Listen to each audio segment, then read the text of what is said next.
एक भिखारी रोज एक दरवाजे पर जाता और भीख के लिए आवाज लगाता, और जब घर का मालिक बाहर आता तो उसे गंदी गंदी गालियां और ताने देता। मर जाओ, काम क्यों नहीं करते, जीवन भर भीख ही मांगते रहोगे क्या? और तो और कभी कभी गुस्से में उसे धकेल भी देता।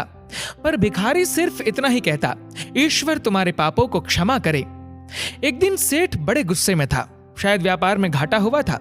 वो भिखारी उसी वक्त भीख मांगने आ गया। सेठ ने न आव देखा न ताव, सीधा ही उसे पत्थर से दे मारा। भिखारी के सर से खून बहने लगा। फिर भी उसने सेठ से कहा, ईश्वर तुम्हारे पापों को क्षमा करे, और वहां से जाने लगा। जब सेठ का गुस्सा थोड़ा कम हुआ तो वह सोचने लगा कि मैंने उसे पत्थर से भी मारा, पर उसने बस दुआ दी।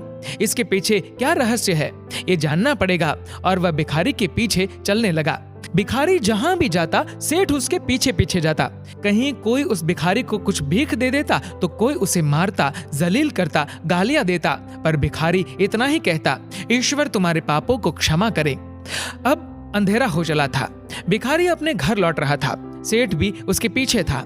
भिखारी जैसे ही अपने घर लौटा, एक टूटी फूटी खाट पे एक बुढ़िया सोई थी, जो भिखारी की पत्नी थी। जैसे ही उसने अपने पति को देखा तो उठ खड़ी हुई और भीख का कटोरा देखने लगी। उस भीख के कटोरे में मात्र एक आधी बासी रोटी थी। उसे देखते ही बुढ़िया बोली, बस इतना ही, और कुछ नहीं? और ये आपका सर कैसे फूट गया? भिखारी बोला, हाँ, बस इतना ही है। किसी ने कुछ नहीं दिया, सबने गालियां दी, कुछ ने तो पत्थर भी मारे, इसलिए सर भी फूट गया। भिखारी ने फिर कहा, ये सब अपने ही पापों का परिणाम है। याद है ना तुम्हें, कुछ वर्षों पहले हम कितने रईस हुआ करते थे, और क्या नहीं था हमारे पास, पर हमने कभी दान नहीं किया। याद है तुम्हें वो अंधा भिखारी?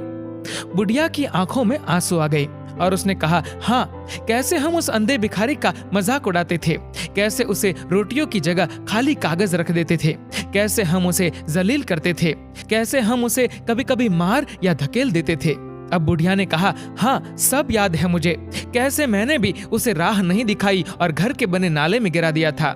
जब भी वह रोटियां मांगता था तो मैंने बस उसे गालियां ही दी। एक बार तो उसका कटोरा तक फेंक दिया था। और वो अंधा भिखारी हमेशा कहता था कि तुम्हारे पापों का हिसाब ईश्वर करेंगे, मैं नहीं। आज उस भिखारी की बद्दुआ और हाय हमें ले डूबी। फिर भिखारी ने कहा, पर मैं किसी को बद्दुआ नहीं देता, चाहे मेरे साथ कितनी भी ज्यादती क्यों ना हो जाए, मेरे लब पर हमेशा दुआ ही रहती है। मैं अब नहीं चाहता कि कोई और इतने बुरे दिन देखे।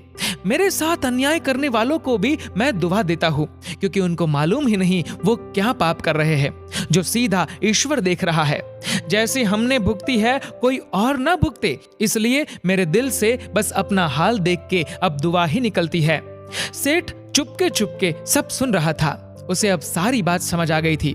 बूढ़े बुढ़िया ने आधी रोटी को मिल बांट कर खाया और सब प्रभु की महिमा है बोलकर सो गए। अगले दिन वही भिखारी भीख मांगने सेठ के यहाँ गया। सेठ ने पहले से ही उसके लिए रोटियां निकाल रखी थी, जो उसने भिखारी को दी और हल्की सी मुस्कान भरे स्वर में कहा, माफ करना बाबा, गलती हो गई मुझसे। भिखारी ने कहा, ईश्वर तुम्हारा भला करे, और वो वहां से चला गया।